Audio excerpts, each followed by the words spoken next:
अस्सलाम वालेकुम नाज़रीन। पाकिस्तान में जो म्यूज़िशंस हैं, राइटर्स हैं, फ़िल्म चाहे उन्होंने फ़िल्म बनाई लिखी हो, गाने लिखे हों, कंपोज़र्स हों, उनको हमेशा से जो उनकी रॉयल्टी है वो पे ही नहीं की जाती। उनको कॉपीराइट के हवाले से जो रूल्स बने हुए हैं दुनिया भर में, शायद पाकिस्तान में रहने वाले जो काम करने वाले जो क्रिएटर्स हैं उनको मालूम ही नहीं है। तो आज की जिस वीडियो के ज़रिए हम आपको इन्फॉर्म करने जा रहे हैं कि जापानीज़ एम्बेसी के ताउन से यहाँ पर इंटेलेक्चुअल प्रॉपर्टी राइट्स और इसी तरह जो दुनिया भर में काम करने वाली जो तंजीमें हैं उनके इश्तराक से एक वर्कशॉप का इनेकाद किया जा रहा है। तो गुलकार तनवीर अफरीदी साहब हमारे साथ मौजूद हैं, उनसे जानते हैं। सर, गुलाम अली खान साहब, इसके अलावा तसव्वुर खानम, तरन्नुम नाज, कई बड़े नाम और उस्ताद ताफू बिल्कुल, इसके अलावा जो राइटर में अगर बात कर लें तो वो भी यहाँ पर आए हैं। सैयद नूर साहब और जो दीगर फिल्म मेकर्स हैं वो लोग भी यहाँ पर आए हैं। तो इन क्रिएटर्स को आप किस तरह इन्फॉर्म कर रहे हैं कि आप अपने जो कंटेंट है उसको क्लेम कर सकते हैं अगर कोई और बगैर इजाज़त के यूज़ करे?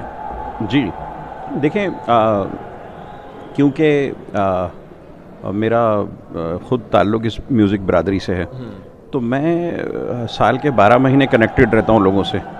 तो जब भी इस किस्म का कोई वर्कशॉप या कोई चीज़ होती है तो हम कोशिश करते हैं कि हम उनके हाथ मजबूत करें, उनके फैसिलिटेटर बने। तो इस मरतबा भी हम कॉम को फैसिलिटेट करने के लिए यहाँ पर आए और हमने IPO जो कि इंटेलेक्चुअल प्रॉपर्टी ऑफिसर पाकिस्तान है, और इसकी जो वर्ल्ड बॉडी है जो इंटरनेशनल है वो है WIPO, World Intellectual Property Organization. ये उनका इवेंट है बेसिकली। IPO ने पाकिस्तान में अरेंज किया है, इंटेलेक्चुअल प्रॉपर्टी ऑफ पाकिस्तान ने इसको यहाँ पर अरेंज किया, और हम लोग जो है वो उनको सहूलत दे रहे हैं जो हम खिदमत कर सकते हैं इसमें, कि जी हमारा भी एक पार्ट हो।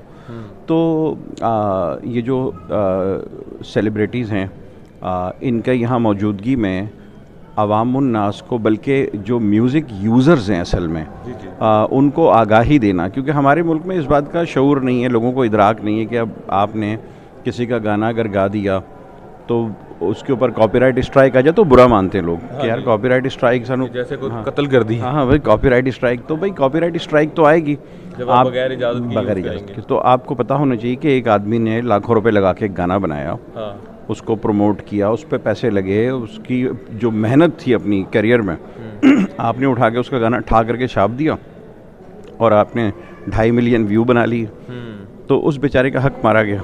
जैसे वो पिछले दिनों वो एक आर्टिस्ट हैं, गुलकार तो नहीं कहेंगे उन्हें, जात फ़तेह अली खान जो हैं बेसिकली। तो उन्होंने वो बेसिकली वो मिशन प्रोवोक, मैंने उनका नाम रखा हुआ है। कि वो इस काम पर लगे और उन्होंने ये हमारे बहुत सारे गानों को ख़राब करने की कोशिश की। मैं समझता हूँ कि वो पाकिस्तानी गानों का सर्च इंजन डिस्टर्ब कर रहे हैं। कि अगर आप अखलड़ी बदोबदी डालेंगे, मतलब हम म्यूज़िक से हट नहीं रहे, टॉपिक हमारा यही है। तो अगर आपने अखलड़ी बदोबदी सर्च किया तो आज उस भालू का गाना खुलेगा जी। तो हमारी नौजवान नस्ल को अगर हमने 20-30 गाने ऐसे सुना दिए ना, तो वो समझेंगे म्यूज़िक है यही है। वो उनको नूर जहाँ पता ही नहीं चलेगी, उनको मेहदी हसन सब पता ही नहीं चलेंगे, उनको इस किस्म की माफूकुल फितरत किस्म की चीज़ें नज़र आनी शुरू हो जाएंगी और हमारा सर्च इंजन पागल हो जाएगा। तो ये किसी भी कौम की म्यूज़िक की अगर शनाख्त आपने डिस्टर्ब करनी हो ना, तो उसमें 3-4 ये चाहत टाइप के मस्खरे ऐड कर दें, ठीक है, तो सर्च इंजन पागल हो जाएगा। अच्छा, ये जो वर्कशॉप अंदर हो रही है इसमें सर हमने देखा है पाकिस्तान के जो ओरिजिनल म्यूज़िक पे ओरिजिनल राइटर्स जो हैं, जिनके आज तक लोग गाने हो या कलाम हो वो सुन रहे होते हैं जी, तो इन लोगों को कितना अवेयरनेस मिलेगी? ज़ाहिर है कि हर म्यूज़िशन, हर सिंगर, कंपोज़र इतना पढ़ा लिखा नहीं होता कि उसे हम बता सकें कि आप किस तरह जाके क्लेम कर सकते हैं। ये वर्कशॉप इन म्यूज़िशंस के लिए कितनी फ्रूटफुल साबित होगी? इन लोगों के लिए देखिए फ्रूटफुल इस तरह से साबित होगी कि हमारी कौम हमारी बात तो समझती नहीं है, को बाहर से आके समझाए ना। बाहर से पीटर गैब्रियल ने कहा था कि नुसरत फ़तेह अली ख़ान बहुत ज़बरदस्त आर्टिस्ट हैं, तो फिर हमारी कौम ने उसको सुपरस्टार माना, ठीक है ना। हाँ, इंडिया से ठप्पा लगता है तो हम समझते हैं कि यार ये राहत फ़तेह अली ख़ान को सुनना चाहिए, आतिफ़ असलम को सुनना चाहिए, वरना हमारे यहाँ बेचारे 15-15, 20-20 हज़ार में गा रहे होते हैं।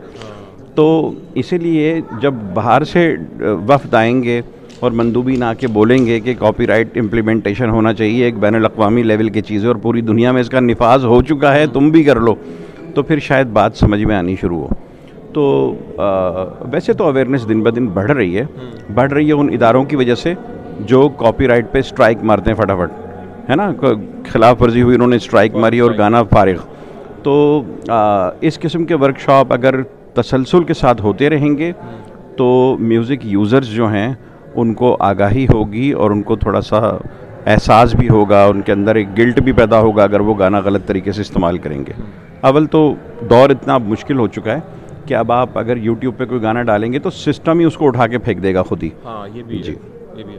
अच्छा, आपकी खुद अपनी कंपनी भी इस हवाले से बड़े अरसे से काम कर रही है पाकिस्तान में। मैंने खुद भी विटनेस किया है कि आप पाकिस्तान भर के जितने सिंगर्स हों, राइटर्स हों, उनके रॉयल्टी चेक पे कर रहे होते हैं। जी।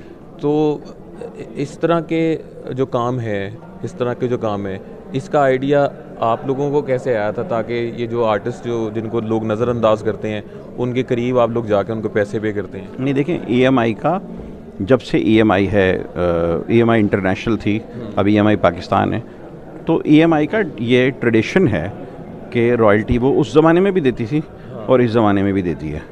तो वो तो हम एक EMI की जो एक इंटरनेशनल पॉलिसी थी या जो भी इंटरनेशनल स्टैंडर्ड्स हैं म्यूज़िक के, हम उसको फॉलो कर रहे हैं और हम एक कानून पसंद इदारा हैं और हम इस बात पे बिलीव करते हैं कि हमें कोई काम गैर कानूनी नहीं करना।